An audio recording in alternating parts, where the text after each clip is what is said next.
तो हेलो बच्चों, स्वागत है आप सभी का CS ऑनलाइन एकेडमी चैनल पर। मैं हूं फिजिक्स का शिक्षक नीतीश सर और मैं लेकर आया हूं आज प्रथम वीडियो फिजिक्स का सिलेबस एनालिसिस। तो बिना देर किए चलते हैं हम अपने मेन टॉपिक पे। तो आज जो हमारा सब्जेक्ट है वो है फिजिक्स, और इसमें फिजिक्स में है क्या? तो फिजिक्स में है फुल सिलेबस एनालिसिस। क्या है? फुल सिलेबस एनालिसिस, वो भी जीरो से हीरो तक। जीरो से कहां तक है? हीरो तक बनाने का सफर है। क्यों है? क्योंकि यहाँ पे आपको पढ़ाया नहीं, सिखाया। तो चलिए शुरू करते हैं फिजिक्स का सफर सिर्फ और सिर्फ CS ऑनलाइन एकेडमी पर। वास्तव में फिजिक्स होता क्या है इसके बारे में जानते हैं। तो फिजिक्स, जिसको हम लोग दूसरे भाषा में भौतिक विज्ञान भी कहते हैं, भौतिकी भी कहते हैं, तो वो होता है कि विज्ञान की वह शाखा। भौतिकी क्या है? विज्ञान की वह शाखा है जिसमें पदार्थ, ऊर्जा और इन दोनों के बीच होने वाली अंतःक्रियाओं का अध्ययन किया जाता है। यानी फिजिक्स क्या होता है? ये पदार्थ होता है और ऊर्जा होता है, उसके बीच जो अंतःक्रिया होती है उसके बारे में क्या होता है? अध्ययन किया जाता है। इसे प्रकृति का विज्ञान भी कहा जाता है, क्योंकि यह ब्रह्मांड में मौजूद हर चीज, चाहे वह सबसे छोटा कण हो या विशाल आकाश गंगा, के व्यवहार और प्रकृति को समझने की कोशिश करता है। यानी छोटा सा पदार्थ हो या बड़ा सा आकाश गंगा, उसके बीच में क्या व्यवहार हो रहा है, क्या क्रियाएं हो रही है, उनके बीच के संबंध के बारे में बताता है। यही होता है फिजिक्स। उम्मीद करते हैं आप लोग समझ गए होंगे। तो चलते हम लोग नेक्स्ट पे। तो हमारा नेक्स्ट है शब्द उत्पत्ति। शब्द उत्पत्ति कहने का मतलब होता है ये शब्द फिजिक्स आया कहां से।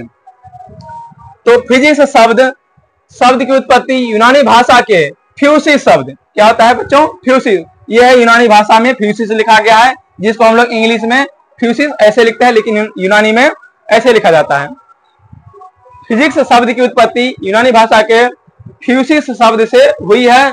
इसका अर्थ प्रकृति है, यानी फ्यूसिस शब्द का यूनान में प्रकृति होता है।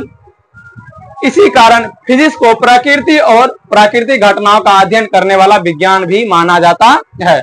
यानी यूनान में फ्यूसिस शब्द का अर्थ प्रकृति होता है, तो इसीलिए हम लोग सारे संसार में और सभी लोग मानते हैं कि फिजिक्स है क्या? प्रकृति और प्रकृति में होने वाली प्राकृतिक घटनाओं का अध्ययन करने वाला विज्ञान कहा जाता है।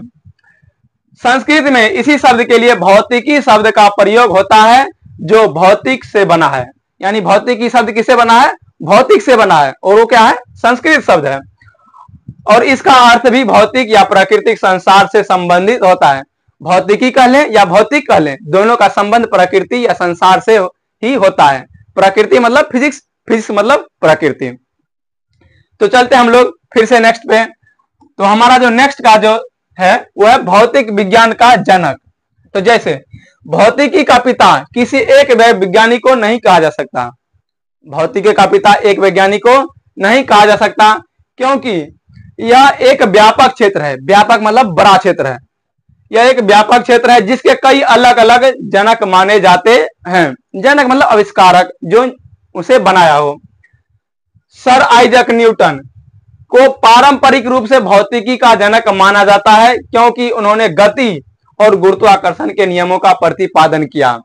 यानी सर आइजक न्यूटन को पारंपरिक रूप से भौतिक विज्ञान का जनक माना जाता है। क्यों माना जाता है? क्योंकि इन्होंने ही गति और गुरुत्वाकर्षण के नियमों का प्रतिपादन किया। गति और गुरुत्वाकर्षण के बारे में आप पिछले ही कक्षा में पढ़ चुके हैं। 9th में गति के बारे में आपने दूसरा चैप्टर में पढ़ा था फिजिक्स के, और गुरुत्वाकर्षण के बारे में आपने चौथे चैप्टर में पढ़ा था। तो इन दोनों के जो जन्मदाता हैं वो सर आइजक न्यूटन साहब हैं। इसके लिए ही उन्हें फिजिक्स का जनक माना जाता है। अब है वहीं गैलीलियो गैलीली को आधुनिक अवलोकन, खगोल विज्ञान और वैज्ञानिक क्रांति में उनकी भूमिका के लिए आधुनिक भौतिकी का जनक कहा जाता है। जैसे मैं आपको पहले ही बताया था कि भौतिक क्या है? एक व्यापक क्षेत्र है, तो इसके अलग अलग हैं। पहले थे सर आइजक न्यूटन, अब आए हैं गैलीलियो गैलीली। इनका भी फिजिक्स में बहुत बड़ा योगदान है। उन्होंने क्या किए हैं? वो आधुनिक अवलोकन, खगोल विज्ञान और वैज्ञानिक क्रांति में उनकी भूमिका अहम थी, जिसके कारण उनको क्या किया गया? भौतिकी का जनक माना गया। खगोल विज्ञान कहने का मतलब होता है कि ब्रह्मांड में जितने भी चीजें हैं, जैसे सूर्य हो गए, चांद हो गए, मंगल हो गए, इन सब चीजों के बारे में अध्ययन करना वो खगोल विज्ञान होता है। तो उनमें इनकी भूमिका, गैलीलियो गैलीली साहब की भूमिका बहुत ही अहम थी। तो इनके लिए, इसके लिए उनको भौतिक विज्ञान का जनक कहा गया। अब इसके अतिरिक्त अल्बर्ट आइंस्टीन को सापेक्षता के सिद्धांत के विकास के कारण आधुनिक भौतिकी का जनक भी कहा जाता है। अब जानते हैं अल्बर्ट आइंस्टीन, ये तीसरे वैज्ञानिक हैं जो भौतिकी विज्ञान के हैं। इनको क्यों कहा जाता है? क्योंकि इन्होंने ही सापेक्षता का सिद्धांत, सापेक्षता का सिद्धांत मतलब क्या होता है? E बराबर एम सी स्क्वायर आप लोग पढ़े होंगे, E बराबर एम सी स्क्वायर। E क्या होता है? E मतलब एनर्जी यानी ऊर्जा, M बराबर मास, मास यानी द्रव्यमान। उन्होंने कहा था कि ऊर्जा और द्रव्यमान दोनों एक ही है, यानी सापेक्ष है दोनों, तो इसीलिए इसे सापेक्षता का सिद्धांत भी कहा जाता है। अब कोई कहेगा सापेक्षता सिद्धांत क्या होता है, तो उनको बोलेंगे E बराबर एम सी स्क्वायर, जहां E ऊर्जा है, M क्या है? द्रव्यमान है, C प्रकाश की गति है। तो इन तीनों को सापेक्ष E बराबर एम सी स्क्वायर को, E ऊर्जा और द्रव्यमान को एक मान करके उन्होंने एक नियम प्रतिपादन किया है, जिसे उन्होंने सापेक्षता का सिद्धांत दिया। तो इसके लिए उनको भौतिकी का जनक कहा जाता है। क्या आप लोग समझ गए कि भौतिकी का जनक कोई एक व्यक्ति नहीं होता है, बहुत से व्यक्तियों ने और योगदान दिए, जिसमें 3 व्यक्ति प्रमुख थे। तो तीनों को भौतिकी विज्ञान का जनक कहा जाता है। तो उम्मीद करते हैं आप लोग समझ गए होंगे। अब चलते हैं हम लोग नेक्स्ट स्लाइड की ओर। तो अब नेक्स्ट क्या है? भौतिकी का महत्व और उपयोग। महत्व मतलब कि देखिए भौतिकी क्या है, हमें, आपको जहां भी जाइए, आपको चारों दिशाओं में हम लोग क्या है? भौतिकी से ही घिरे हैं। हम जहां देखे, चारों ओर देखो, ऊपर देखे, धरती देखे, आगे देखे, पीछे देखे, दाएं देखे या फिर बाएं देखे, चारों ओर हमको क्या देखता है? दिखाई देता है, भौतिकी दिखाई देता है। कैसे दिखाई देते हैं? जैसे भौतिक में देखिए, भौतिक ऐसा नहीं कि मतलब भौतिक एक ही क्षेत्र में, हम जिस चीज का उपयोग करते हैं, जिस चीज को देखते हैं, जिसकी उपस्थिति में देखते हैं, जिसमें देखते हैं, सभी में क्या है? उसका आधार भौतिकी ही है। जैसे प्रौद्योगिकी, प्रौद्योगिकी का मतलब क्या होता है? प्रौद्योगिकी मतलब होता है टेक्नोलॉजी। उससे पहले हम देखते हैं कि भौतिकी क्या है? केवल एक सैद्धांतिक विषय नहीं है। सैद्धांतिक मतलब सिर्फ किताब में नहीं पढ़ते हैं, वो क्या होता है? बल्कि वो हमारे दैनिक जीवन का एक अभिन्न अंग है। अभिन्न मतलब क्या होता है? अभिन्न मतलब जो हमसे अलग ना हो, वही क्या होता है? अभिन्न होता है। तो हम से भौतिकी अलग नहीं है, हम भौतिकी से जुड़े हैं, भौतिकी हमसे जुड़े हैं, वही होता है अभिन्न।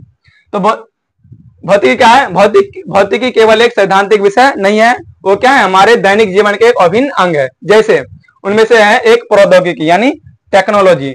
टेक्नोलॉजी में देख लें, जैसे स्मार्टफोन देख लें, जिनसे हम लोग वीडियो देखते हैं, फोन से बात करते हैं। कंप्यूटर देख लें, जो बड़े बड़े होते हैं और जिनसे बहुत सारे काम होते हैं। लेजर और MRI मशीन, जो हम लोग को हॉस्पिटल में देखने को मिलता है, बड़े से जांच में उपयोग आते हैं। जैसे आधुनिक तकनीकों का आधार भी क्या है? भौतिकी है। अगर भौतिकी ना होती तो इन सब चीजों को भी हम देखने को हमें नहीं मिलता। तो जैसा कि हम लोग देख चुके हैं, प्रौद्योगिकी में क्षेत्र में भी क्या है? भौतिकी का एक अहम योगदान है। तो चलते हैं हम लोग दूसरे क्षेत्र में, जो है परिवहन। परिवहन में आते हैं कार, हवाई जहाज और रेलगाड़ियां यांत्रिकी के सिद्धांतों पर चलती है।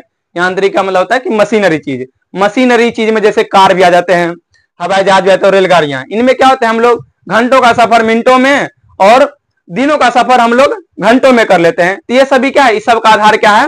भौतिकी है। अब हमारा आ जाता है तीसरा क्षेत्र, ऊर्जा। ऊर्जा कहने मतलब जिससे हम लोग क्या करते हैं? कोई कार्य कर पाते हैं। जैसे सौर ऊर्जा में आता है कि सौर ऊर्जा, पवन ऊर्जा, परमाणु ऊर्जा जैसे ऊर्जा स्रोत भौतिकी के ज्ञान से ही विकसित हुए हैं। कहने का मतलब है कि ऊर्जा, जैसे मान लीजिए सौर क्या है? सूर्य जो हमें देती है रोशनी, वो भी क्या है? ऊर्जा है।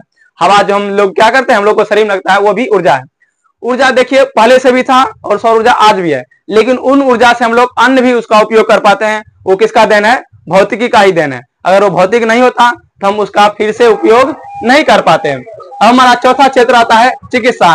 चिकित्सा करने का मतलब डॉक्टरी के क्षेत्र में, डॉक्टरी के क्षेत्र में भी क्या है? विज्ञान का एक अहम योगदान है। जैसे एक्सरे, अल्ट्रासाउंड और विकिरण थेरेपी जैसी चिकित्सा पद्धति में भौतिकी का महत्वपूर्ण योगदान है। मतलब जितना भी चीज हम लोग जांच करवाते हैं, एक्सरे करवाते हैं, अल्ट्रासाउंड करवाते हैं, ये सब में भी क्या है? भौतिकी का ही देन है। अगर ये भौतिकी ना होती तो आज एक्सरे मशीन नहीं होती, अल्ट्रासाउंड मशीन नहीं होती, तो इन सब में जो क्या होता है? बीमारी का पकड़ना नामुमकिन सा हो जाता है। तो इसमें भी क्या है? विज्ञान यानी भौतिक विज्ञान का एक महत्वपूर्ण योगदान है। ब्रह्मांड की समझ, यह हमें ब्रह्मांड के निर्माण, ब्लैक होल और डार्क मैटर जैसी गूढ़ बातों को समझने में मदद करती है। अब हमारा आता है पाठ्यक्रम विश्लेषण।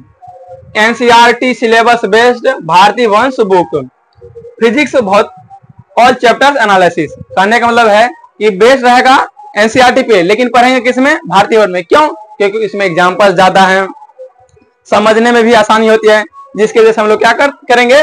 भारतीय वंश बुक को प्रेफर करेंगे, लेकिन वो बेस्ड किस पे रहेगा? एनसीईआरटी पे। तो चलते हैं, शुरू करते हैं ऑल चैप्टर एनालिसिस। तो इसमें पहला चैप्टर है हमारा प्रकाश का परावर्तन। क्या है? प्रकाश का परावर्तन। प्रकाश का परावर्तन कहने का अर्थ है ये प्रकाश का परावर्तन जैसे भारतीय वंश बुक में है, लेकिन अगर वही एनसीईआरटी में जाइएगा तो इसमें आपको प्रकाश का परावर्तन तथा अपवर्तन देखने को मिलेगा। यानी भारतीय वंश का दूसरा चैप्टर भी आपको पहले चैप्टर में ही मिलेगा। क्योंकि हम लोग चल रहे हैं भारतीय वंश से, इसीलिए हम लोग सिर्फ लिए हैं प्रकाश का। तो इस चैप्टर में हम लोग पढ़ेंगे प्रकाश और उसके स्रोत। यानी प्रकाश यानी जिसकी उपस्थिति में हम किसी वस्तु को देखते हैं उसे कहेंगे प्रकाश। कहां कहां से प्रकाश आती है उसे हम लोग प्रकाश स्रोत कहेंगे। प्रदीप्त और अप्रदीप्त वस्तुएं, जो वस्तु प्रकाश की अनुपस्थिति में भी दिखाई दे उन्हें प्रदीप्त वस्तुएं कहेंगे। जो वस्तु सिर्फ प्रकाश की उपस्थिति में ही दिखाई दे उन्हें अप्रदीप्त वस्तुएं कहेंगे। प्रकाश की किरणें किसे कहेंगे? प्रकाश जिस पर परिगमन करती है उसे प्रकाश की किरणें कहेंगे।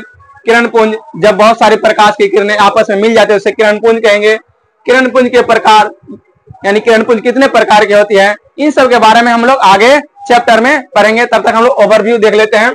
आगे है प्रकाश का परावर्तन। यानी प्रकाश का परावर्तन, प्रकाश किसी वस्तु पर आती है और उसी माध्यम में लौट जाती है, वो कहलाती है प्रकाश का परावर्तन।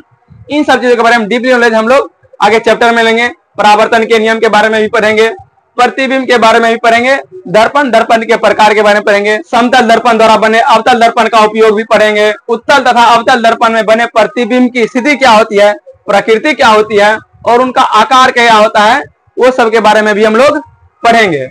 प्रतिबिंब की विशेषताएं क्या होती है, इन सब चीज के बारे में पढ़ेंगे कि प्रतिबिंब उस वस्तु से छोटा है या बड़ा है, इन सब चीजों के बारे में पढ़ेंगे।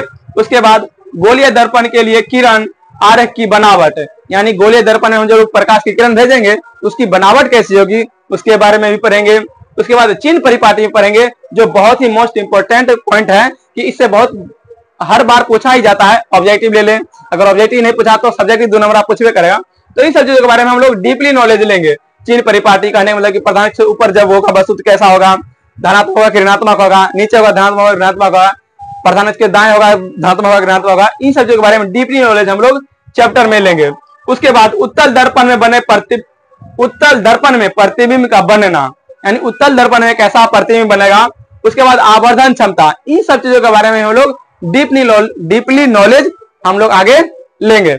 तो चलते हैं हम लोग फिर से अगले चैप्टर में पढ़ेंगे, चलते हैं अगले चैप्टर की ओर। तो अब हम लोग आते हैं भारतीय वंश के दूसरे चैप्टर और एनसीईआरटी के पहले ही चैप्टर प्रकाश के अपवर्तन में। इन चैप्टर में हमको क्या पढ़ना है? पहला प्रकाश का अपवर्तन ही पढ़ना है, क्योंकि प्रकाश के बारे में हम लोग पहले चैप्टर में ही पढ़ चुके हैं। इसमें सीधे पढ़ेंगे प्रकाश के अपवर्तन के बारे में। उसके बाद प्रकाश की चाल पढ़ेंगे, यानी किस माध्यम में अलग अलग प्रकाश की चाल होती है, किस माध्यम में कितना होता है, उसके बारे में हम लोग इसी चैप्टर में पढ़ेंगे। उसके बाद पार्श्विक विस्थापन होता है, तो पार्श्विक विस्थापन भी बहुत इंपॉर्टेंट क्वेश्चन है। इसे पार्श्विक विस्थापन दे करके सीधे कहता है पार्श्विक विस्थापन को समझाएं। इन सब चीजों के बारे में हम लोग दूसरे चैप्टर में पढ़ेंगे। उसके बाद अपवर्तनांक, यानी अपवर्तनांक भी बहुत इंपॉर्टेंट क्वेश्चन है। इसको ऑब्जेक्टिव में भी और सब्जेक्टिव में भी पूछ देता है। यानी ऑब्जेक्टिव में पूछता है कि किसी पदार्थ का अपवर्तनांक कितना होता है, यानी सब्जेक्टिव में तब पूछता है कि अपवर्तनांक को समझाएं, हीरे का अपवर्तनांक इतना ही क्या होता है, इन सब चीजों को समझाएं। तो इन सब चीजों को हम लोग किसमें पढ़ेंगे? इसी दूसरे चैप्टर में डिटेल से पढ़ेंगे। तो आप लोग हमारे साथ बने रहें। और उसके बाद कुछ पदार्थों के अपवर्तनांक भी पढ़ेंगे कि हीरे का अपवर्तनांक कितना होता है, हवा का अपवर्तनांक कितना होता है, जल का अपवर्तनांक कितना होता है, कांच का अपवर्तनांक कितना होता है, इन सब चीजों के बारे में भी पढ़ेंगे। उसके बाद अपेक्षित अपवर्तनांक, यानी इसके बाद में इसके अपेक्षा करके अपवर्तनांक कितना होता है, इसके बारे में भी पढ़ेंगे। उसके बाद अपवर्तन के नियम, यानी प्रकाश के परावर्तन के जिस प्रकार नियम होता है उसी प्रकार प्रकाश के अपवर्तन का भी नियम होता है। और ये दोनों क्वेश्चन ये क्या है, इंपॉर्टेंट है। और दोनों में कितने नियम होते हैं ये भी इंपॉर्टेंट है। प्रकाश के अपवर्तन के नियम तो पूछता है। उसके बाद प्रकाश के परावर्तन और अपवर्तन में अंतर भी पूछ देता है, जो कि 2 नंबर में बहुत ही अधिक पूछता है। तो इन सब चीजों के बारे में हम लोग पढ़ के आगे बढ़ेंगे। उसके बाद प्रकाश के अपवर्तन का दैनिक जीवन में उपयोग, यानी प्रकाश के अपवर्तन का दैनिक जीवन उपयोग क्या होता है, उन सब चीजों के बारे में भी पढ़ेंगे। अगर प्रकाश के अपवर्तन नहीं होता तो हम लोग कार से सड़क को नहीं देख पाते। इन सब चीजों के बारे में भी और भी इसके उदाहरण है, इन सब चीजों को पढ़ेंगे। उसके बाद स्नेल का नियम, ये बहुत ही इंपॉर्टेंट क्वेश्चन है बच्चों। ये क्या है, बहुत इंपॉर्टेंट क्वेश्चन है, क्योंकि स्नेल का नियम ऑब्जेक्टिव में भी और सब्जेक्टिव में दोनों में पूछा जाता है। ऑब्जेक्टिव में कैसे पूछा जाता है कि स्नेल का नियम प्रकाश के अपवर्तन के किस नियम से संबंधित है, ऐसे पूछता है। और सब्जेक्टिव में पूछता है कि स्नेल के नियम को समझाएं। इन सब चीजों के बारे में हम लोग डिटेल से पढ़ेंगे, इसमें कोई भी पॉइंट नहीं रहने देंगे। उसके बाद स्नेल के नियम के बाद हम लोग पढ़ेंगे प्रिज्म। प्रिज्म यानी क्या होता है कि किसी प्रकाश को हम श्वेत प्रकाश को उसके अंदर से देते हैं तो हमें 7 रंग का प्रकाश यानी इंद्रधनुष देता है। इन सब चीजों के बारे में भी पढ़ेंगे। लेंस पढ़ेंगे, लेंस यानी क्या होता है, हम जिसके आर पार देख पाते हैं, जो हम लोग एक प्रकार से चश्मा जिसको कहते हैं, वो भी क्या होते हैं, लेंस होते हैं। इन सब चीजों की पढ़ेंगे। लेंस के प्रकार पढ़ेंगे कि लेंस कितने प्रकार के होते हैं, लेंस की क्रिया क्या होती है, उसके बारे में हम लोग डिटेल से पढ़ेंगे। उसके बाद फोकस एवं फोकस की दूरी, यानी फोकस क्या होता है और फोकस की दूरी कितना होता है, वो सब पढ़ेंगे।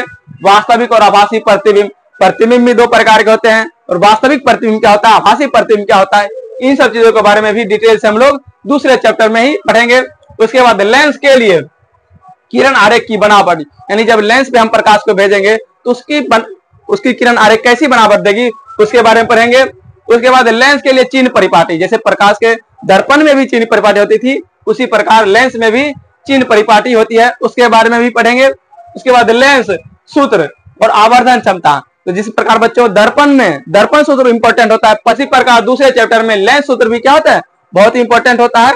उसके बाद 1 नंबर में यही पूछा जाता है कि F बराबर R/2, यानी फोकस और वक्रता त्रिज्या में संबंध, ये दोनों में से या तो दर्पण में पूछेगा या लेंस में पूछेगा। लेंस में भी उत्तल लेंस में पूछेगा, अवतल लेंस में पूछ देगा, किस में पूछेगा, इन सब चीजों के बारे में भी हम लोग जिक्र दूसरे चैप्टर में डिटेल से करेंगे। तो आप हमारे साथ बने रहें, सभी चीजों को हम लोग कवर करते हुए, भले ही देर से हैं लेकिन पूरा पढ़ाएंगे, इस बात का हम आपको आश्वासन दिलाते हैं। तो चलते हैं हम लोग तीसरे चैप्टर की ओर। हमारा तीसरा जो चैप्टर है वो है मानव नेत्र वायुमंडलीय आवर्तन वर्ण विक्षेपण, यानी अगर एनसीईआरटी के अनुसार चले तो मानव नेत्र और रंग बिरंगा संसार। कहने का मतलब है कि मानव नेत्र से हमें जो कलरफुल दुनिया दिखती है वो कैसे दिखती है, किस वजह से दिखती है, क्यों दिखती है, इन सब चीजों के बारे में पढ़ेंगे।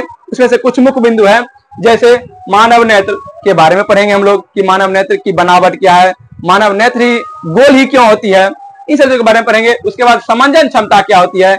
समंजन क्षमता कहने का मतलब कि हम लोग जब किसी वस्तु को, दूर की वस्तु को आसानी से देख पाते हैं, नजदीक की वस्तु को आसानी से देख पाते हैं, ये भी यही काम करता है, तभी ये देख पाते हैं, अन्यथा नहीं देख पाएंगे। उसके बाद समंजन क्षमता क्रिया, समंजन क्रिया का कहने का मतलब है जब हम लोग दूर की वस्तु को देखते हैं एकदम कैसे समंजन क्या काम करेगा, कि हम लोग दूर की वस्तु को आसानी से देखेंगे और नजदीक की वस्तु को देखेंगे तो क्या समंजन काम करेगा, ये इसी पर निर्भर करता है। तो इन सब चीजों के बारे में भी हम लोग पढ़ेंगे।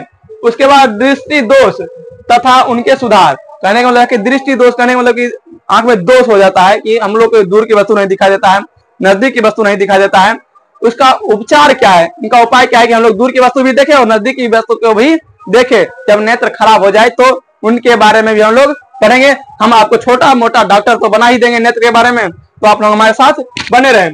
उसके बाद आता है कि वायुमंडलीय अपवर्तन, तारों का टिमटिमाना इत्यादि। कहने का मतलब है कि तारे टिमटिमाते नहीं है और हमको तारे टिमटिमाते नजर आते हैं, क्यों आते हैं, इन सब चीजों के बारे में भी हम लोग पढ़ेंगे। उसके बाद प्रकाश का वर्ण विक्षेपण, स्पेक्ट्रम या वर्णपट क्या होता है, इसके बारे में पढ़ेंगे। श्वेत प्रकाश स्पेक्ट्रम की उत्पत्ति के कारण, यानी जो स्पेक्ट्रम होता है जिस पर हम लोग को 7 रंग का प्राप्त होता है, जब हम लोग प्रिज्म से प्रकाश देते हैं तो उस स्पेक्ट्रम पे ही क्या होता है, हम लोग 7 रंग का प्राप्त होता है, वो क्या होता है उसके बारे में पढ़ेंगे। उसके बाद श्वेत प्रकाश के विभिन्न रंग और इनके तरंगदैर्घ्य, जैसे हम लोग का श्वेत प्रकाश हमको सिर्फ श्वेत दिखाई देता है, उजला दिखाई देता है, वो सिर्फ श्वेत ही नहीं होता है, उनके विभिन्न रंग होते हैं, क्या क्या होते हैं, उन चीजों के बारे में भी हम लोग पढ़ेंगे। प्रकाश का परिकिरणन, प्रकाश के विभिन्न रंगों का परिकिरणन, आकाश का रंग, सूर्य का रंग, इन सब चीजों के बारे में पढ़ेंगे। लेकिन इनमें से भी कुछ इंपॉर्टेंट क्वेश्चन है, जैसे दृष्टि दोष के बारे में पूछा जाता है कि जब निकट दृष्टि दोष हो जाएगा तो किस लेंस से दूर किया जाएगा, जब दूर दृष्टि दोष हो जाएगा तो किस लेंस से दूर किया जाएगा, जब दोनों दोष हो जाएगा यानी कि नजदीक की वस्तु दिखाई नहीं देगा, दूर की वस्तु भी दिखाई नहीं देगा, तब किस लेंस से दूर किया जाएगा। इन सब चीजें, ये पॉइंट भी इंपॉर्टेंट होता है जो 2 नंबर में पूछ देता है। उसके बाद तारे क्यों टिमटिमाते हैं, ये भी पूछ देता है कि खतरे का संकेत लाल क्यों होता है, ये भी क्वेश्चन पूछ देता है। ये सब मोस्ट वीवीआई क्वेश्चन के रूप में होते हैं जो हम लोग तीसरे चैप्टर में विभिन्न तरीके से और क्या करेंगे, डिटेल में पढ़ेंगे। तो आप लोग हमारे साथ बने रहें और जिससे हम लोग क्या करें, एकदम पढ़ाई को आसान बना दें। आसान से आसान बनाने का काम हम लोग करेंगे। हमारा चौथा चैप्टर है विद्युत धारा। विद्युत धारा कहने वाला है कि इलेक्ट्रिक, यानी जैसे मान हम लोग घर में पंखा चलाते हैं, बल्ब जलाते हैं, तो किसके मदद से चलाते हैं, तो विद्युत धारा के माध्यम से ही चलाते हैं। तो उसके बारे में क्या क्या पढ़ेंगे और उसमें क्या क्या चीजें होती है। ये सिर्फ जैसे बटन ऑन कर देते हैं, पंखा चलता है, उसमें कितनी प्रक्रियाएं होती है, उन सब चीजों के बारे में हम लोग पढ़ेंगे। जैसे कि पहला होता है विद्युत धारा। विद्युत धारा क्या होती है, विद्युत धारा धनावेशित होता है, ऋणावेशित होती है, ये सब चीजों के बारे में पढ़ेंगे कि कौन सी धनावेशित होती है, कौन ऋणावेशित होती है और कब धनावेशित होती है, कब ऋणावेशित होता है। जैसे मान लो जब इलेक्ट्रॉन निकला तो धनावेशित हुआ और जब इलेक्ट्रॉन प्रवेश किया तब क्या हुआ, ऋणावेशित हुआ। तो इन सब चीजों के बारे में भी डिटेल से पढ़ेंगे कि जाने पर ही धनावेशित क्यों होता है और आने पर ही ऋणावेशित क्यों होता है। उसके बाद चालक तथा विद्युत रोधी, यानी जो पदार्थ अपने से होकर विद्युत धारा को जाने दे देता है वो चालक होता है, और जो पदार्थ विद्युत धारा को अपने से होकर जाने नहीं देता है वो विद्युत रोधी होता है। अब ये भी पढ़ेंगे कि वो जाने क्यों नहीं देता है। इन सब चीजों के बारे में भी हम लोग इस चौथे चैप्टर में ही पढ़ेंगे। उसके बाद धन आवेश और ऋण आवेश, यानी धन भी आवेश क्या होते हैं, आवेश दो प्रकार होते हैं, धन आवेश और ऋण आवेश। और धन आवेश के बारे में पढ़ेंगे और ऋण आवेश के बारे में भी हम लोग पढ़ेंगे। उसके बाद विद्युत विभव, इसका एसआई मात्रक, विद्युत विभव क्या होता है, इसका एसआई मात्रक क्या होता है, इन सब चीजों के बारे में भी हम लोग पढ़ेंगे। उसके बाद विभवांतर के बारे में पढ़ेंगे, विभवांतर के एसआई मात्रक के बारे में भी पढ़ेंगे। यानी सब चीजों को कवर करते हुए हम लोग चलेंगे। तो आप लोग हमारे साथ बने रहें। उसके बाद आवेशों का प्रवाह, यानी आवेश, जैसे मान लीजिए एक चालक तार होता है, इस चालक तार से इस सिरे से हम लोग आवेश को भेजते हैं, उस ओर निकल जाता है, यह होता है हमारा प्रवाह। तो इस प्रवाह के बारे में भी पढ़ेंगे कि इस ओर से भेजे तो उसी ओर क्यों निकला, वापस क्यों नहीं आया, इस सब चीजों के बारे में हम लोग पढ़ेंगे।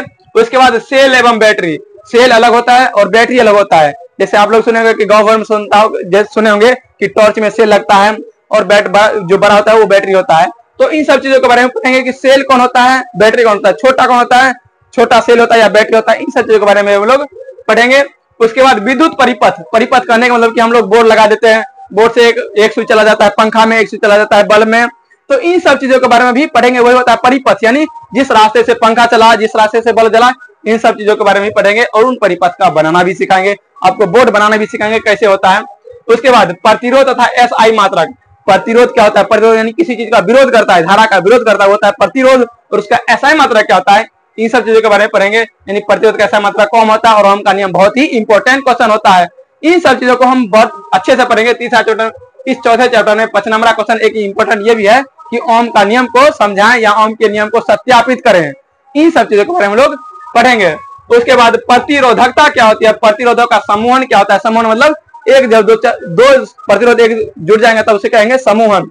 उसके बाद विद्युत धारा से उत्पन्न उष्मा का परिमाण, यानी विद्युत धारा से जो उष्मा उत्पन्न होती है, यानी कहने मतलब कि जब हम लोग विद्युत तार से विद्युत धारा का प्रवाह करते हैं तो तार गर्म हो जाती है, यानी उष्मीयता हो जाती है, तो उष्मा का परिमाण कितना होता है उसके बारे में हम लोग पढ़ेंगे। उसके बाद विद्युत शक्ति होती है, विद्युत में कितना शक्ति होता है कि आदमी को मार देता है और कितना शक्ति का होता है कि नहीं मार पाता है, तो जो झटका लगता है, इन सब चीजों के बारे में हम लोग पढ़ेंगे। उसके बाद विद्युत धारा की प्रबलता, एम्पियर, एमीटर तथा वोल्टमीटर संयोजन का क्रम, यानी इन सब चीजों के, एमीटर को कैसे जोड़ेंगे, वोल्टमीटर को कैसे जोड़ेंगे, कहाँ जोड़ेंगे और किस क्रम में जोड़ेंगे कि हम लोग घर में शॉर्ट सर्किट ना हो, इन सब चीजों के बारे में भी हम लोग पढ़ेंगे। उसके बाद ओम का नियम तथा उसका सत्यापन, जैसे कि पहले ही बताए थे, ये क्वेश्चन क्या है, बहुत ही इंपॉर्टेंट है। ओम का नियम और इसका सत्यापन, ओम क्या होता है, प्रतिरोधकता का एसआई मात्रक होता है, ओम का एक नियम भी होता है जिसका सत्यापन करते हैं। उसके बाद आते हैं विद्युत ऊर्जा। विद्युत ऊर्जा यानी विद्युत भी क्या है, ऊर्जा है, जिसे हम लोग क्या करते हैं, बल्ब जलाते हैं, उनसे हम ऊर्जा प्राप्त कर लेते हैं, ये भी क्या है, एक ऊर्जा का रूप है और कैसे है, इन सब चीजों के बारे में भी हम लोग पढ़ेंगे। अगला विद्युत धारा के उष्मीय प्रभाव, यानी विद्युत धारा से क्या होती है, उष्मा उत्पन्न होती है, उसका प्रभाव क्या पड़ता है एवं उसके उपयोग, यानी उसका हम क्या उपयोग कर सकते हैं, इन सब चीजों के बारे में हम लोग पढ़ेंगे। तो हमारे साथ बने रहें। हम लोग चलते हैं नेक्स्ट चैप्टर की ओर। तो अब हमारा 5वां चैप्टर है विद्युत धारा का चुंबकीय प्रभाव, यानी कहने मतलब कि विद्युत धारा चुंबक पर क्या प्रभाव डालेगा और चुंबक विद्युत धारा पर क्या प्रभाव डालेगा, इसके बारे में हम लोग पढ़ेंगे। यानी अगर जब मान लीजिए चालक तार से विद्युत धारा प्रवाहित नहीं होगी तो उसका प्रभाव क्या होगा, और चालक तार से जब विद्युत धारा प्रवाहित होगी उसका तब क्या प्रभाव होगा, इस सब चीजों के बारे में हम लोग इसी चैप्टर में पढ़ेंगे। तो इसमें सबसे पहले क्या पढ़ेंगे हम लोग, चुंबक के बारे में पढ़ेंगे कि चुंबक क्या होता है। यानी चुंबक वह पदार्थ है जो किसी चुंबकीय अथवा लौह पदार्थ को अपनी ओर आकर्षित करता है, वो चुंबक कहलाता है। और चुंबकीय क्षेत्र क्या होती है, चुंबकीय क्षेत्र रेखाएं क्या होती है, कहलाता है कि चुंबक का उसका प्रभाव कितना दूर तक है वो उसका क्षेत्र कहलाएगा। उसके बाद रेखाएं, की रेखाएं कैसी होती है, प्रतिच्छेदी होती है या समांतर होती है, इन सब चीजों के बारे में हम लोग इसी चैप्टर में पढ़ेंगे। उसके बाद विद्युत चुंबक क्या होता है और विद्युत मोटर, यानी विद्युत चुंबक, विद्युत से भी चुंबक होता है, बनता है, उनके बारे में हम लोग पढ़ेंगे। उसके बाद विद्युत मोटर, विद्युत जैसे मान लो जो पानी निकालते हैं वो भी क्या होते हैं, मोटर होते हैं। तो मोटर कई भी चीजों में होते हैं, जैसे गाड़ियों में भी वो मोटर होता है। तो इन सब चीजों के बारे में भी हम लोग विद्युत धारा के चुंबकीय प्रभाव चैप्टर में ही पढ़ेंगे, डिटेल से पढ़ेंगे। उसके बाद विद्युत चुंबकीय प्रेरण, फ्लेमिंग का हस्त नियम, उसके बाद विद्युत जनित्र, विद्युत धारा और प्रत्यावर्ती धारा के बारे में भी हम लोग पढ़ेंगे। फ्लेमिंग ने अपने हाथ के उपयोग करके कुछ नियम का प्रतिपादन किए, जिसे हम लोग फ्लेमिंग का हस्त नियम कहते हैं, उन चीजों के बारे में भी पढ़ेंगे। उसके बाद विद्युत जनित्र, जनित्र मतलब जनरेटर, यानी जो विद्युत जनरेटर जो होता है, यानी जो विद्युत बनाता है, उसके बारे में पढ़ेंगे। उसके बाद दिष्ट धारा और प्रत्यावर्ती धारा के बारे में पढ़ेंगे। नाम सुनेंगे कि एसी करंट, डीसी करंट, ये प्रत्यावर्ती धारा और दिष्ट धारा में ही आते हैं, मतलब उनका नाम है। तो इन सब चीजों के बारे में हम लोग डिटेल से पढ़ेंगे। उसके बाद घरों में प्रयोग की जाने वाली बिजली, यानी घर में कौन सी बिजली प्रयोग की जाती है, एसी करंट की जाती है, डीसी करंट की जाती है, या दोनों की जाती है, किस में एसी होता है, किस में डीसी होता है, इन सब चीजों के बारे में भी हम लोग पढ़ेंगे। पावर लाइन के बारे में पढ़ेंगे। और पावर लाइन, उसके बाद घरेलू वायरिंग, यानी उस घरेलू में कौन सा वायरिंग होता है, श्रेणी क्रम होता है या समांतर क्रम होता है, उसके बारे में पढ़ेंगे। उसके बाद उसकी संरचना कैसी होती है, उसके बारे में पढ़ेंगे। उसके बाद ये तिभारण नहीं, अतिभारण होना चाहिए था। अतिभारण कहने का मतलब होता है कि जब चालक तार पर अधिक लोड पड़ जाता है तो उसका कैसे बचाएं, उसको कैसे बचाया जा सकता है, उसमें कैसा फ्यूज लगाएंगे कि अपने आप उससे क्या हो जाए, उसको भारण को सहन कर सके। तो ये सभी ये क्या है, बहुत इंपॉर्टेंट क्वेश्चन होता है अतिभारण, इसको भी नोट करते जाना है और इसको भी क्या करना है, पढ़ना है हम लोग को डिटेल से आगे चैप्टर में। उसके बाद तथा लघु पथन, लघु पथन मतलब शॉर्ट सर्किट, उसके बारे में पढ़ेंगे कि शॉर्ट सर्किट कैसे हो जाते हैं, जब दो तार आपस में सट जाते हैं जिसके कारण शॉर्ट सर्किट घर में हो जाते हैं, उसके बारे में पढ़ेंगे। उसके बाद फ्यूज क्या होता है, उसके बारे में पढ़ेंगे। विद्युत के उपयोग से संबंध, खतरे, यानी विद्युत से क्या क्या खतरा हो सकता है, कब खतरा हो सकता है, उसके बारे में पढ़ेंगे। उसके बाद माइकल फैराडे के नियम, उनके बारे में भी पढ़ेंगे। तो इसमें देख देंगे कि कौन कौन से पॉइंट जो है इंपॉर्टेंट है। जैसे कि आप लोग सुने कि अतिभारण, ये क्या है, बहुत ही इंपॉर्टेंट पॉइंट है। उसके बाद लघु पथन, जिसको शॉर्ट सर्किट बोलते हैं, ये भी इंपॉर्टेंट है। उसके बाद विद्युत जनित्र को सचित्र वर्णन करें, यह भी दीर्घोत्तरीय में पूछा जाता है। उसके बाद दिष्ट धारा और प्रत्यावर्ती धारा में अंतर, उसके बाद फ्लेमिंग का हस्त नियम, ये भी पूछा जाता है। तो ये 4-5 चीजें। उसके बाद एक और है कि चुंबकीय क्षेत्र रेखाएं एक दूसरे को प्रतिच्छेद नहीं करती है, क्यों, इसके बारे में भी लघुत्तरीय में पूछा जाता है। तो इन सब चीजों को डिटेल से पढ़ेंगे, जिससे क्या होगा, पढ़ने में भी मजा आएगा और हमारे पढ़ने में भी आसानी होगा और परीक्षा हम लोग को एकदम आसान लगे। उसके बाद अगला और लास्ट चैप्टर है ऊर्जा का स्रोत। क्या है, ऊर्जा के स्रोत, यानी ऊर्जा हमें कहां कहां से प्राप्त होती है, इन सब चीजों के बारे में पढ़ेंगे। जैसे ऊर्जा के स्रोत, यानी ऊर्जा कहां कहां से प्राप्त होती है। ऊर्जा का नवीकरणीय, नवीकरणीय कहने का मतलब कि उसे हम फिर दोबारा उपयोग कर सके, वो ऊर्जा का नवीकरणीय स्रोत होता है। और अनवीकरणीय स्रोत, जिसे हम दोबारा उपयोग नहीं कर सकते हैं, उसे अनवीकरणीय स्रोत कहेंगे। उसके बाद तापीय शक्ति संयंत्र, तापीय शक्ति संयंत्र यानी कहने मतलब कि जब पानी को क्या करते हैं, गर्म करके उसे जब हम लोग बिजली बनाने का काम करते हैं तो तापीय शक्ति संयंत्र कहलाता है। इन सब चीजों के बारे में भी इसी चैप्टर में हम लोग पढ़ेंगे। उसके बाद ऊर्जा का परंपरागत स्रोत क्या है, इन सब चीजों को पढ़ेंगे। जैसे ऊर्जा का परंपरागत स्रोत क्या है, जीवाश्म ईंधन, तापीय शक्ति, जल शक्ति संयंत्र, अलग अलग स्रोतों से प्राप्त विद्युत के लाभ हानि, इन सब चीजों के बारे में भी पढ़ेंगे कि हम जब अलग अलग सोर्स से ऊर्जा को लेते हैं तो उसका लाभ क्या है, हानि क्या है, इन सब चीजों के बारे में भी हम लोग पढ़ेंगे। उसके बाद ऊर्जा के परंपरागत स्रोतों के उपयोग के लिए प्रौद्योगिकी में सुधार, जब ऊर्जा के परंपरागत स्रोत है उससे हम लोग क्या करेंगे, उपयोग करके प्रौद्योगिकी में क्या क्या सुधार कर सकते हैं, उन चीजों के बारे में पढ़ेंगे। जैसे जैव द्रव्यमान, बायोगैस संयंत्र, पवन ऊर्जा, सौर कुकर या सोलर कुकर, इन सब चीजों के बारे में ही हम लोग इसी चैप्टर में पढ़ेंगे। उसके बाद सागर से ऊर्जा, यानी जब सागर से, जब समुद्र से जो हमें ऊर्जा प्राप्त होती है, इन सब चीजों के बारे में पढ़ेंगे। उसके बाद ज्वारीय ऊर्जा, तरंग ऊर्जा, महासागर तापीय ऊर्जा, भूस्मीय ऊर्जा, नाभिकीय ऊर्जा और नाभिकीय शस्त्र, इन सब चीजों के बारे में हम लोग इसी चैप्टर में पढ़ेंगे। उसके बाद नाभिकीय संलयन, पर्यावरण परिणाम, इन चीजों के बारे में हम लोग इसी चैप्टर में पढ़ करके हम लोग आगे बढ़ेंगे। उसमें देखेंगे इसमें इंपॉर्टेंट क्या होते हैं, तो ऊर्जा का नवीकरणीय स्रोत और अनवीकरणीय स्रोत, या तो एक पूछ देगा या फिर दोनों में समानताएं या अंतर पूछ देता है, 2 नंबर में यानी लघुत्तरीय में। तो इन सब ये दोनों इंपॉर्टेंट हो जाते हैं कि ऊर्जा का नवीकरणीय स्रोत और अनवीकरणीय स्रोत। या ऑब्जेक्टिव में पूछ देगा कि सौर ऊर्जा कौन से स्रोत है, प्राकृतिक स्रोत है या मानव निर्मित स्रोत है। या पूछ देगा कि पवन ऊर्जा क्या है, प्राकृतिक स्रोत है, मानव निर्मित स्रोत है। इन सब चीजों के बारे में डिटेल से पढ़ेंगे, जिससे हम लोग क्या हो कठिनाइयां नहीं हो। तो ये था हमारा सिलेबस एनालिसिस। जब हम लोग अगली वीडियो में आएंगे तो उसमें लेकर आएंगे प्रकाश के परावर्तन, यानी फर्स्ट चैप्टर पर जब लेकर आएंगे उसमें हम आपको line by line, point by point, शब्द बाय शब्द को एक्सप्लेनेशन करते जाएंगे। उसके बाद परीक्षा के दृष्टिकोण से आने वाले ऑब्जेक्टिव, सब्जेक्टिव सभी को कवर करते हुए एकदम परीक्षा के दृष्टिकोण से एकदम आसान से आसान भाषा में आप लोगों को प्रोवाइड कराया जाएगा।